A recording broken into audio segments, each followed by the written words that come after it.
hacer un poquito de campaña ahí, no sabes qué votar. Bereziki, pero aurkezpena egitera gonbidatzeagatik.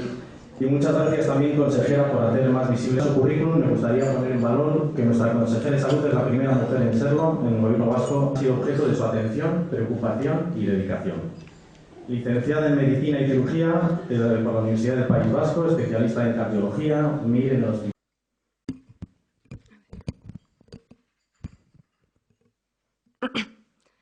Consejeras, consejeros, autoridades, representantes de la sociedad, compañeros y compañeras. Mis primeras palabras van a ser para dar las gracias a Pedro por su presentación y por haber dado hoy voz al conjunto de las personas, de los usuarios, de los pacientes y de las asociaciones que viven en Euskadi y necesitan el sistema sanitario vasco. Egunon, guztioi, a todos también les quiero agradecer su presencia hoy aquí. La elección de un representante del tercer sector ha pretendido dar visibilidad a todas las asociaciones. Quiero poner en valor que llevan ellas este trabajo y consiguen dar visibilidad a los pacientes. Eskerrik asko por vuestro trabajo y por vuestra contribución al sistema sanitario vasco. También dar las gracias a Forum Europa Tribuna Euskadi y a sus patrocinadores. Su invitación me brinda la oportunidad de intervenir en este foro y también de compartir con todos ustedes una reflexión en torno a nuestro sistema sanitario, su presente y también su futuro. 8 meses después de ser nombrada consejera de Salud del Gobierno vasco, quisiera volver a señalar hoy que es para mí un honor y una gran responsabilidad el haber asumido este cargo. Agradezco al lehendakari Iñigo Urkullu la confianza depositada en mí. Hoy es un día especial. No puedo dejar de señalar que es el Día Internacional de la Eliminación de la Violencia contra las Mujeres, una lacra de nuestra sociedad y la muestra más extrema de las desigualdades de género. Todos y todas debemos reflexionar y actuar en nuestro ámbito de influencia para lograr desterrar cualquier forma de discriminación. Destaco especialmente la vigilancia permanente que realizan los profesionales de Osakidetza, la edición reciente de la nueva guía de conducta en violencia de género, en la que han trabajado de forma coordinada y colaborativa profesionales sociales y sanitarios, un ejemplo de Eusko Lana. En los próximos meses, Osakidetza va a contar con su primer plan de igualdad de género. Trabajamos en un plan para que en la empresa más feminizada de Euskadi se puedan seguir aplicando avances hacia una igualdad real. Representa para mí, como primera mujer consejera de Salud del Gobierno vasco, un hecho especialmente relevante, un hito en el que, sinceramente, me siento muy implicada. También, con mis palabras, quiero mostrar mi compromiso y apoyo al uso del euskera en Osakidetza, tanto como idioma de trabajo como en la relación con los usuarios. Para iniciar mi presentación, voy a comenzar con una descripción de los aspectos que considero más relevantes del sistema sanitario en Euskadi, desde algunos de sus logros, fortalezas, valores, líneas estratégicas y de acción, y continuaré resaltando los futuros retos. Quiero comenzar dando valor a los resultados que obtenemos. La sociedad vasca cuenta con la más alta expectativa de vida junto a Japón. Pero hablando de vida, no solo la cantidad es importante, también tenemos calidad de vida y destacamos por alcanzar edades avanzadas libres de discapacidad. Estos resultados son un logro de toda la sociedad, pero tiene parte en ellos también el Sistema Vasco de Salud. Para alcanzar estos resultados en salud y algunos de los logros que iré detallando a continuación, entre todos, no puedo decir todos, resalto los 3 puntos que considero han sido clave durante los últimos años. 1. Políticas de inversión pública en salud estables. La apuesta continuada del Gobierno vasco por el sistema sanitario. 2. El compromiso y la formación de calidad de los miles y miles de profesionales sanitarios que realizan a diario una inestimable labor. Y, en tercer lugar, una estrategia compartida que define las prioridades y define objetivos. En la actualidad, esta guía es el Plan de Salud 2013-2020. Este plan destaca que la salud es un derecho humano y, al mismo tiempo, una responsabilidad común. Osasuna pertsonen eskubidea guztion ardura. Derecho de las personas y responsabilidad común. Este ha sido nuestro leitmotiv a lo largo de estos años. Sobre estos pilares se asienta nuestro servicio público. Creemos en el derecho a la salud de todas las personas, universal, pero además con valores. Valores como la equidad, evitando desigualdades en salud. También accesible, cercano y humano, que busque la autonomía del paciente y su participación responsable, como nos ha explicado Pedro previamente. El pasado 12 de noviembre presentamos en el Parlamento Vasco la propuesta de presupuestos del Departamento de Salud para el año 2020. Alcanza los 3.941 millones de euros y supone el 32,2% del total del presupuesto del Gobierno vasco. 1.801 euros destinados a salud por persona. Esta es la cifra más alta de inversión en salud de todo el Estado. Dicho esto, voy a comenzar destacando los puntos fuertes de nuestro sistema: la prevención y promoción de la salud, la inversión en modernización, la atención primaria, un modelo integrado, así como el trabajo en equipo y la estrategia en innovación. Me centraré primero en algunas líneas de acción en promoción de la salud de los más jóvenes. Este mismo año hemos incluido una nueva determinación en la conocida como prueba del talón del recién nacido, capaz de identificar y permitirnos tratar precozmente enfermedades congénitas, evitando secuelas que serían irreversibles. También hemos creado el comité que, junto al Banco de Leche Materna, va a promocionar la lactancia natural. Por otra parte, el Plan de Atención Dental Infantil, PADI, en el que trabajamos para aumentar su cobertura, nos ha permitido que a día de hoy, en Euskadi, contemos con una de las menores tasas de Europa en caries en menores de 12 años. Una elevada tasa de vacunación, la promoción de una alimentación adecuada y la realización de ejercicio, con los índices más bajos de obesidad infantil de nuestro entorno, se consiguen gracias a la implicación de los profesionales de pediatría de los centros de salud. La alimentación adecuada y evitar el sedentarismo es la base de la buena salud a cualquier edad y en cualquier sociedad. Pero debemos tener en mente que el sobrepeso y la obesidad exponen especialmente a los niños y niñas a serios problemas de salud. Es más, sin duda, sufrir obesidad o sobrepeso en las edades más jóvenes predispone a padecer en el futuro enfermedades cardiovasculares, cáncer, pérdida de memoria, diabetes y otras. Para frenar lo que se considera la epidemia de obesidad infantil, la Organización Mundial de la Salud apela a un compromiso político sostenido. El Gobierno vasco se ha sumado a este compromiso. Es cierto que la prevalencia de obesidad en Euskadi es mejor a la observada en la mayoría de los países de nuestro entorno, pero queremos reforzar esta línea de acción y para ello hemos puesto en marcha la estrategia SANO, dirigida a los más jóvenes. Así, hemos planteado medidas en 5 ámbitos de actuación: familia, escuela, centros de salud, sector privado y entorno comunitario. Es fundamental que seamos conscientes e interioricemos que somos lo que comemos. Si queremos un futuro saludable para Euskadi, ese futuro pasa por una adecuada alimentación y la lucha contra el sedentarismo a todas las edades. La salud en la infancia precisa también contar con un calendario vacunal consensuado por los profesionales, que nos permita seguir teniendo unas altas tasas de cobertura y protección frente a las enfermedades evitables. El año que viene vamos a incluir una nueva vacuna en el calendario, siguiendo las recomendaciones de los expertos y expertas del Consejo Asesor de Vacunación en Euskadi.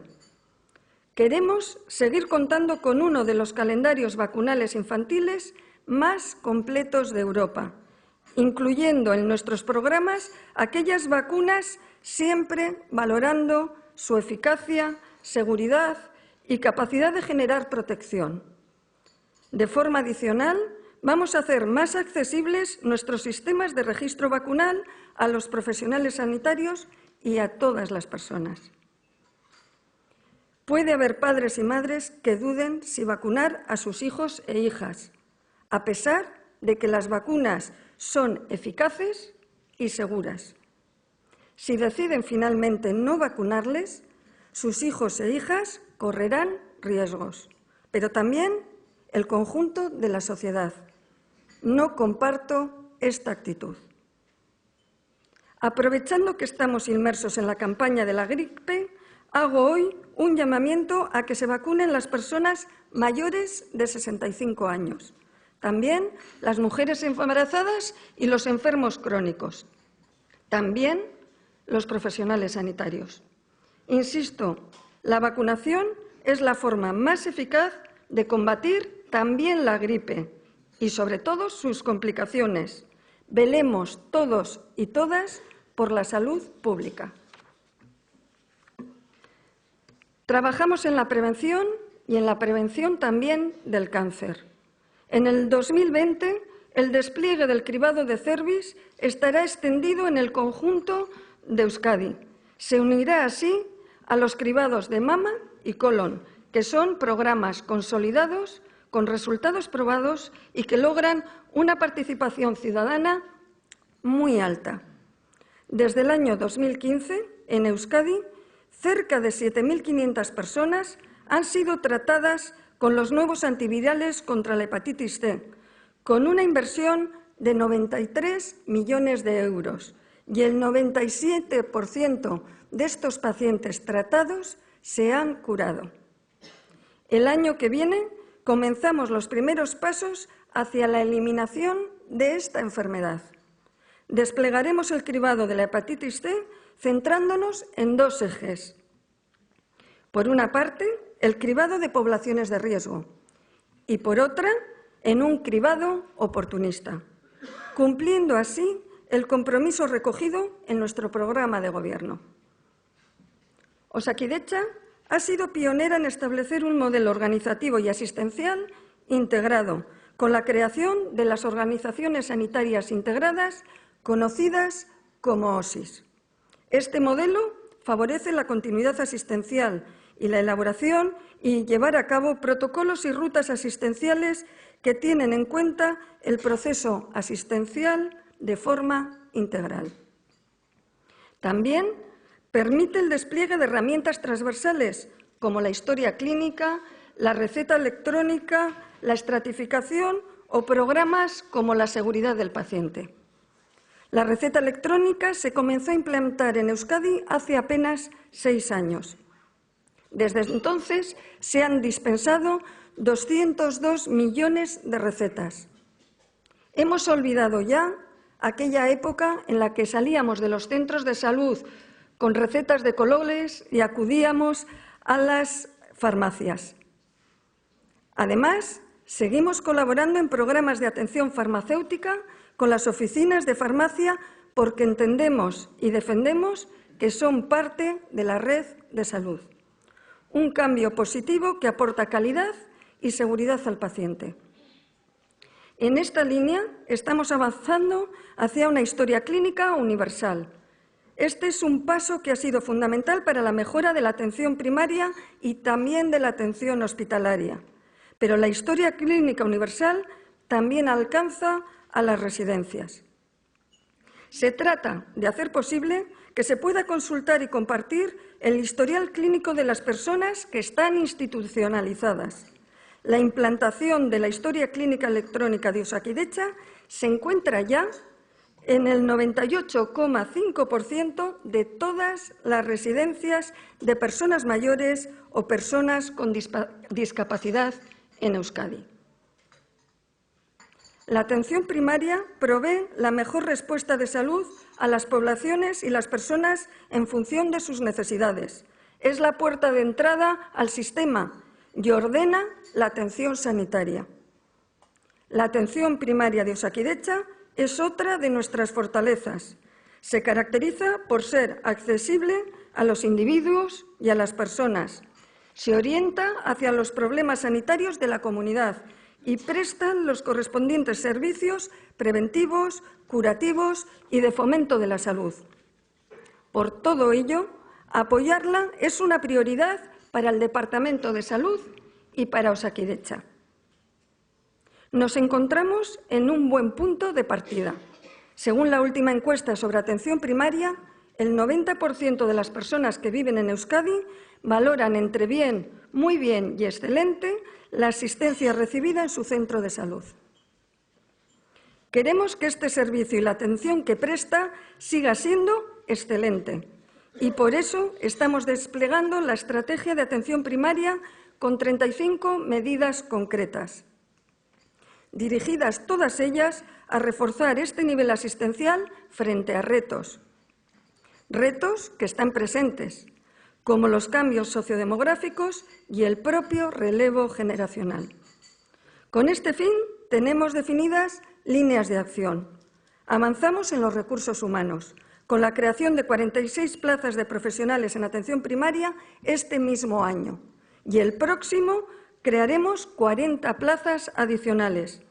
También han aumentado las plazas de acreditación tanto para formar MIR, PIR como EIR.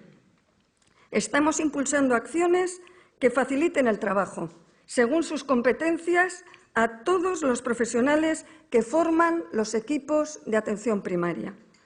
Contar con un sistema bien dotado de infraestructuras y tecnología es una de nuestras fortalezas, pero la remodelación, reposición y modernización pasa también por la inversión continuada. Por este motivo, hemos propuesto para el ejercicio 2020 una partida de inversiones de casi 70 millones de euros. Una prueba de que la atención primaria es una prioridad en nuestra gestión es que un 30% de estas inversiones ordinarias presupuestadas para el ejercicio 2020 estarán destinadas a atención primaria.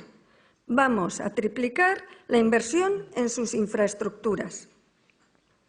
Pero también vamos a invertir 1 millón de euros para avanzar en materia de accesibilidad. La accesibilidad universal, tanto física como sensorial, es otro de nuestros grandes retos. Además, contamos con una inversión adicional para seguir modernizando los sistemas informáticos. Las nuevas tecnologías han supuesto muchas ventajas para la atención sanitaria. Ya he mencionado la historia clínica electrónica y la receta, pero ahora quiero destacar otro ejemplo, la carpeta de salud, que permite consultar desde cualquier dispositivo la historia clínica a la ciudadanía. Reconocemos su utilidad, por lo que estamos iniciando su transformación para hacerla más accesible y amigable para el usuario. Por otra parte, somos conscientes de nuestra dependencia como organización de la tecnología. Reconocemos como áreas prioritarias la ciberseguridad, los sistemas de soporte y de backup. En ellas también tenemos el foco de la innovación y de la inversión. Entre nuestras prioridades en innovación e inversión también se encuentran el acceso a tratamientos innovadores y a las nuevas terapias. Actualmente nos ocupa la acreditación de un centro en terapias celulares avanzadas. Pero no olvidemos que debemos también incorporar avances en genética, biotecnología y otros, siempre de forma planificada, colaborando con los institutos de investigación evaluando sus resultados y garantizando la sostenibilidad. En definitiva, quiero resaltar que vamos a seguir invirtiendo en nuevos centros de salud y en modernizar los existentes, pero también en infraestructuras en hospitales, mejorando el confort para el paciente y también para sus acompañantes, dotando de equipamientos, tecnología a toda la red asistencial y potenciando la innovación. Así, en Euskadi, a pesar de la creciente demanda, una de nuestras líneas de acción se centra en seguir manteniendo la lista de espera en unos parámetros de estabilidad. El esfuerzo de las y los profesionales es muy importante. Lo conozco, valoro y agradezco su compromiso diario. Durante los últimos años hemos mantenido activo un plan de contingencia que nos ha permitido evitar que las listas de espera se vieran desbordadas a pesar del incremento de la demanda y siempre con un aumento de actividad. Sabemos que, para mantenernos en estos parámetros, vamos a tener que ampliar nuestros bloques quirúrgicos, además de seguir implementando medidas de mejora en la gestión de los recursos, tanto humanos como materiales. Cada organización del Sistema Vasco de Salud, día a día, se especializa en la actividad que realiza. Otra fortaleza es poder contar con esta diversidad de centros y unidades, siempre trabajando en red. Contamos con hospitales de media y larga estancia, expertos, por ejemplo, en los cuidados al final de la vida. También con unidades de referencia súper especializadas que realizan técnicas de alta complejidad. No quiero desaprovechar esta oportunidad para destacar en este foro otro importante paso en la prevención y la atención, el Plan de Prevención del Suicidio. Somos la primera comunidad autónoma en diseñar una estrategia para la prevención, detección temprana, intervención y asistencia a las personas supervivientes en torno al suicidio. El pasado miércoles presentamos este plan pionero ante la Comisión de Salud del Parlamento Vasco. Nuestra responsabilidad es no mirar hacia otro lado y visibilizar socialmente este problema, derrumbar el estigma y los tabús que pesan sobre el suicidio. La estrategia presentada contempla 57 medidas a implementar en 9 áreas diferentes, desde acciones concretas como impedir el acceso a medios letales a otras como las actuaciones en el ámbito comunitario y la información y concienciación de la sociedad. Hemos comenzado un camino y queremos seguir avanzando con el objetivo final a medio y largo plazo de reducir la incidencia, prevalencia e impacto de la conducta suicida en Euskadi. También atender y cuidar de los que sobreviven, condenados en muchas ocasiones a un muro de silencio, y facilitar el duelo ante el suicidio de los seres que querían a estos.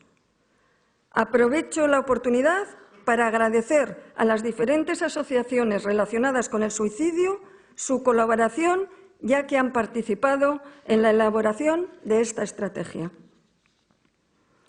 La pasada legislatura definimos e iniciamos el despliegue de la Estrategia de Innovación e Investigación en Salud 2020, con el objeto de aumentar el impacto de las actividades de I+D+I en el sistema sanitario vasco y su traslado a la práctica clínica. También, y subrayo especialmente esta idea, para contribuir al desarrollo económico de la red de investigación e innovación de todo el tejido social y económico de Euskadi. Para lograrlo, nos apoyamos en la red de investigación e innovación sanitaria con la que cuenta Osakidetza, otra de nuestras fortalezas, formando una gran red de conocimiento que atrae talento. Investigación e innovación son una inversión de futuro y de presente, y así se refleja en el proyecto de presupuestos del Gobierno. La biosalud es una de las 3 prioridades de la Estrategia Vasca de Especialización Inteligente. Antes de pasar a exponer brevemente algunos de los retos a los que debemos hacer frente en el futuro más inmediato, me detengo para señalar que lo que he expuesto hasta ahora es fruto del esfuerzo de muchas personas. Quiero reconocer y mostrar esto a mis predecesores en el Departamento de Salud y a sus equipos.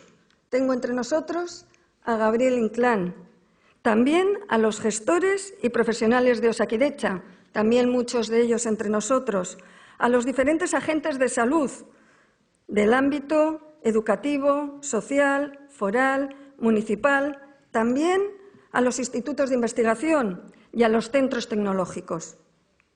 Al conjunto de la sociedad vasca, representada en gran medida hoy en esta sala. Espero que hayáis sentido reflejado vuestro trabajo en mis palabras. Es cierto que el futuro de la medicina ya está entre nosotros. Cualquier ámbito relacionado con la salud ha cambiado más en los últimos 36 años que en los 500 años previos. Una de las claves de Osakidetza es que ha sido capaz de transformarse de forma continua a lo largo de su historia, apoyándose en sus fortalezas, pero sin perder sus valores. Transformación mientras ofrecemos una atención de calidad y conseguimos mantener la confianza de la sociedad vasca. El cuerpo profesional es el alma de Osakidetza, su gran fortaleza, pero permítanme que lo coloque como primer reto. Nuestro compromiso es seguir consolidando empleo de calidad y organizando nuevas ofertas públicas de empleo que nos permitan dar estabilidad a la plantilla. Hace unos días se han celebrado las últimas pruebas de las 26 plazas específicas y de biólogos que quedaban pendientes de la OPE 2016-2017. Además de la estabilización, es fundamental que sigamos contando con personal formado e implicado en todas las categorías. Todos y todas son esenciales. Por otra parte, lograr que nuestro sistema siga siendo atractivo para las y los jóvenes profesionales y también que les permita su desarrollo, con unas remuneraciones acordes a la responsabilidad y al trabajo que desempeñan. Si tuviese que referirme a otro gran reto que afrontamos el conjunto de las sociedades avanzadas, destacaría, sin duda, el envejecimiento. Es cierto que somos referencia europea en la promoción del envejecimiento activo y saludable, pero también es cierto que conocemos el aumento de las enfermedades crónicas que conlleva y también el deterioro cognitivo. También sus implicaciones sociales, como la dependencia y la soledad, enlazadas estrechamente con lo sanitario. No cabe duda de que tenemos por delante un largo camino para lograr un sistema sanitario y social cohesionado y coordinado, como nos ha pedido hoy Pedro. Este sería, sin duda, el segundo gran reto en el contexto del envejecimiento. El camino es largo, pero el rumbo es adecuado, marcado de forma consensuada entre los poderes públicos, autonómicos, forales y municipales y, por supuesto, la ciudadanía. En este ámbito está la gobernanza sociosanitaria, en la que vamos a dar un nuevo paso el próximo año, ya que verá la luz el decreto que va a definir todos los órganos y figuras de coordinación de los sistemas sociosanitarios en sus aspectos tanto estructurales, organizativos como asistenciales. Este proyecto avanza en paralelo a la definición del catálogo de recursos sociosanitarios y junto al modelo de financiación también consensuado entre el sector sanitario y social.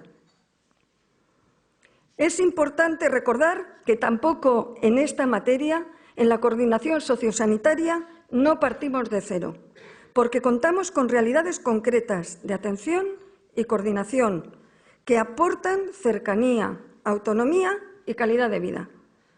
Nos encontramos en la recta final del plan de salud que nos ha guiado en la última década. Estamos en un punto de inflexión y también de reflexión. Este sería el cuarto reto que destaco hoy. Es, sin duda, comenzar a avanzar en el nuevo plan de salud. Como quinto y último reto a mencionar hoy estaría la relación con las personas, pacientes y la ciudadanía. Un tercer sector con responsabilidad que pide estar más presente en los sistemas sanitarios, al que le corresponde estar informado directamente y participar en órganos consultivos y también de decisión del sistema sanitario, como son los consejos asesores o contribuyendo en la elaboración de estrategias o planes. El reto de conseguir personas más informadas y formadas es importante, activas en su proceso de salud, que formen parte de un continuo cambio como colaboradores de los sistemas sanitarios. Al levantar la vista vemos un horizonte de retos. Es verdad, también de oportunidades. Sabemos que para garantizar el futuro debemos trabajar y mejorar el presente. Afrontamos este horizonte con confianza, la confianza que nos inspira una trayectoria de 36 años de historia, sus profesionales y también el reconocimiento que nos da toda la sociedad vasca. Y ya termino. Nuestro objetivo es seguir garantizando este servicio sanitario público, universal y de calidad con el que ya contamos en Euskadi. El Departamento de Salud seguirá apostando por la prevención y la promoción de la salud, la innovación, la seguridad clínica y la calidad en todos nuestros centros. Gure helburua pertsonak eta euren osasuna dira, eta Osakidetzan helburu hauek lortzeko egunero lan egiten jarraituko dugu. Eskerrik asko zuen arretagatik. Vamos, como siempre, con las preguntas para nuestra invitada, para doña Nekane Murga. La primera, le trasladan que aporte más detalles en torno al plan de igualdad de género. Le dicen qué va a suponer este primer plan de igualdad de género. ¿Podría destacar alguna medida? Como he mencionado, el plan de igualdad de género se está elaborando en este momento. En él están participando todos los sectores, desde los propios profesionales, también hay reuniones con sindicatos y se basa en un análisis de la situación en las desigualdades de género de la organización realizado en los últimos años. Tenemos grandes fortalezas, somos la organización más feminizada de Euskadi y queremos lograr la igualdad real, sobre todo en aspectos como el liderazgo. Creemos que debemos potenciar la figura de la mujer en tanto aquellos puestos intermedios como aquellos de responsabilidad. Bueno, una muestra de ello puede ser que vamos avanzando el que esté yo hoy aquí. Muy bien. Begoña Díez, que es presidenta de la Asociación Parkinson Vizcaya y también es enfermera dentro de la red de salud de Osakidetza, le pregunta ¿cómo se podría potenciar desde el colectivo de enfermería el papel de las asociaciones de nuestro sistema de salud? ¿Se podría informar y dar visibilidad a los recursos y actividades que realizan las asociaciones, al colectivo de enfermería de atención primaria, por ejemplo? Los profesionales de enfermería son un gran potencial para nuestra organización y confiamos plenamente en que realizan esta labor de educación y fomento de la salud y también de dar a conocer a los pacientes los recursos con los que cuentan estas asociaciones. Es cierto que es algo que podemos potenciar y trabajaremos para ello, pero quiero recordar que las enfermeras están en contacto directo con los pacientes crónicos, con los pacientes en aquellos momentos en estabilidad clínica y, por lo tanto, son un recurso que debe potenciar este contacto y relación con el paciente, promocionando la salud y sus cuidados. Y uno de estos agentes son las asociaciones de pacientes. Vamos con otra cuestión, otra preocupación en torno, en este caso, a la hepatitis C. Cosme Naveda, que es presidente del Colegio de Médicos de Vizcaya, dice: el tratamiento antiviral ha sido un éxito. la siguiente fase: detección y tratamiento de pacientes, personas infectadas y no diagnosticadas. ¿Cómo?, le pregunta. ¿Podría matizar el programa de cribado? Sí, el cribado va a tener dos líneas de trabajo, como he mencionado. La primera de ellas va dirigida a realizar el screening analítico en aquellas personas que realizan aquellas actividades que son de riesgo. Estas están definidas claramente como son aquellas personas que han utilizado algún tipo de droga por vía intravenosa o algunas determinadas prácticas. Este sería el screening dirigido a las personas, vamos a decir, de riesgo. Pero vamos a realizar otro screening oportunista basado fundamentalmente también en atención primaria, para identificar a aquellas personas con alteraciones analíticas o que fueron en determinadas épocas atendidas en el Sistema Vasco de Salud y recibieron transfusiones o hemoderivados cuando no se realizaban las analíticas para detectar esta serología. Para ello vamos a utilizar alarmas y en la historia clínica para poder identificar a los pacientes. No quiero tampoco dejar de mencionar que también vamos a facilitar el diagnóstico en un paso, relacionando las alteraciones en la batería hepática con la determinación serológica o en aquellos que tienen marcadores de infección crónica del anticuerpo de la hepatitis C, realizando las determinaciones para ver si el virus está activo o presente. Muy bien. José Ángel Sanz, de Merck, le pregunta: ¿se puede facilitar en la historia clínica del paciente el registro de informes que puedan ser útiles para la valoración del grado de discapacidad? Añade, a los pacientes, por ejemplo, con enfermedades neurodegenerativas, les facilitaría sus solicitudes. Bueno, me alegro que me haga esta pregunta. Tengo que reconocer que no estaba planificada, pero realmente quiero responder algo que me alegra mucho. Recientemente hemos estado hablando de este tema con las diputaciones y estamos trabajando en conectar también estos informes de incapacidad y estas peticiones para reducir la carga burocrática entre los inspectores de la Diputación y el propio sistema sanitario. Por lo tanto, tengo buenas noticias en este aspecto. Trabajamos en esta línea y realmente es algo que creemos va a apoyar a los profesionales de atención primaria, a los pacientes, pero también a otras instituciones que trabajan la discapacidad, como son la Diputación, ayuntamientos y otras. Otro tema bien distinto. ¿Apoya usted el uso del euskera como idioma de trabajo y como relación con el usuario? ¿De qué manera afectaría al servicio de Osakidetza? ¿Qué pasos se darían y cuáles serían los límites? Tenemos una realidad lingüística en este país y tenemos que potenciar que aquellas personas, ciudadanos, que tienen un derecho que es hablar en su lengua de preferencia, lo puedan hacer. Y esto está en la ciudadanía y está también en los profesionales en su trabajo. Estamos trabajando en tener un apoyo por la tecnología para trabajar la traducción automática de informes de radiología y otros. Es una línea de trabajo.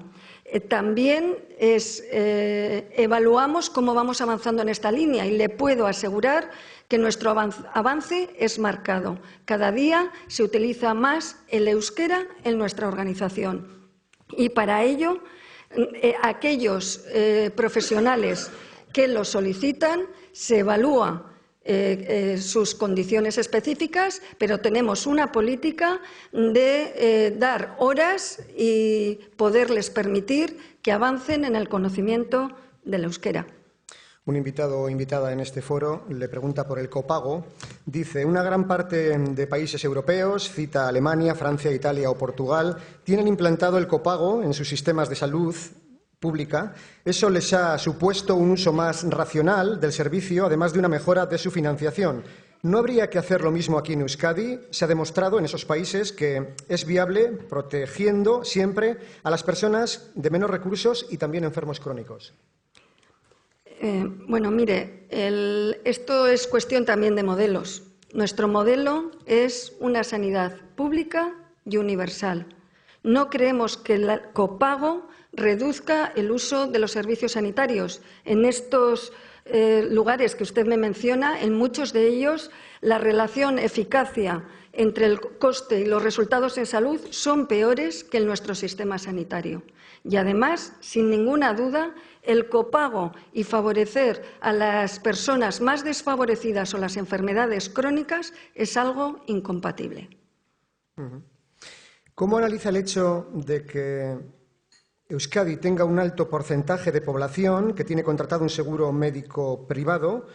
La cifra, dice esta persona, va en aumento y los últimos datos hablan de cerca de 450.000 personas en el País Vasco. ¿Es compatible la buena sanidad con esta circunstancia? ¿Contratar un seguro médico privado significa desconfianza en la sanidad pública? Bueno, quizá no lo he hecho durante mi intervención, pero también tengo que agradecer a toda la sanidad privada su contribución a la salud de las personas en Euskadi. Por supuesto que no hay desconfianza. El que aumenten los seguros es una muestra del bienestar de nuestra sociedad, porque nuestro sistema sanitario vasco sigue siendo el más elegido, sobre todo en aquellas situaciones más críticas y más complejas para la vida.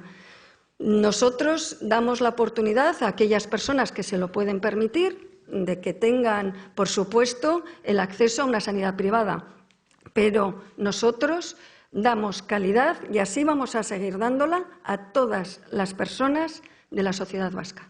Se ha referido usted en su discurso al plan de prevención del suicidio. Le trasladan lo siguiente. ¿Es partidaria de que las noticias sobre personas que se suicidan sean contadas a través de los medios de comunicación? Hay expertos que aseguran que revertiría positivamente a la hora de combatir el suicidio. Como he mencionado, que desaparezca el estigma y el tabú que existe sobre el suicidio es un gran reto. Y en ello contribuyen los medios de comunicación. Y una de las actividades que se ha realizado y se está trabajando es en una guía de cómo debe manifestarse los medios de comunicación ante la presencia o los suicidios. Invito a todos a que tengan en cuenta que debemos quitar este tabú y esta guía va a ser de gran ayuda. Fermín Apezteguía, del Correo, le pregunta: el pasado verano el director general de Osakidetza anunció el recorte de prestaciones no incluidas en el catálogo de servicios, pero que se está dando. ¿Cuáles son? ¿Se han quitado ya? ¿Qué planes tienen? Bueno, he mencionado el presupuesto, el gasto que hacemos por persona en salud en la comunidad, en Euskadi. Creo que hablar de recortes es en cierta medida injusto. Estamos trabajando en realizar el catálogo de prestaciones de cada centro, de cada unidad y de cada hospital, porque creemos que con ello mejoramos la eficiencia, pero no estamos haciendo recortes. Y la última pregunta. Algunos sindicatos desconfían de los nuevos sistemas aplicados a las OPE de Osakidetza. ¿Cuándo logrará la Administración y los agentes sindicales cerrar la sombra de la duda sobre las futuras OPE? Bueno, en esto quiero mencionar que no todo vale. No vale siempre generar duda, incertidumbre y lanzar el rumor de que todo lo relacionado con la OPE, con la selección de personas, puede tener o se realiza de forma no justa. No estoy de acuerdo con estos comentarios. La muestra de ello es las plazas que se ha realizado una OPE recientemente y cómo pueden ver que se han propuesto y llevado a cabo una serie de medidas en cadena que van desde la selección del tribunal por sorteo, la configuración del examen con un componente de azar, la corrección de este examen teniendo en cuenta también una forma común y consensuada previamente, En este caso, incluso hemos llegado a pedir la elaboración de los exámenes que vinieran por profesionales de fuera de la comunidad. Por lo tanto, creo que no deben estar siempre generando esta duda. No es bueno ni para ellos ni para el conjunto de la sociedad, pero creo que todos reconocemos el esfuerzo que hace día a día Osakidetza para mejorar sus sistemas de selección.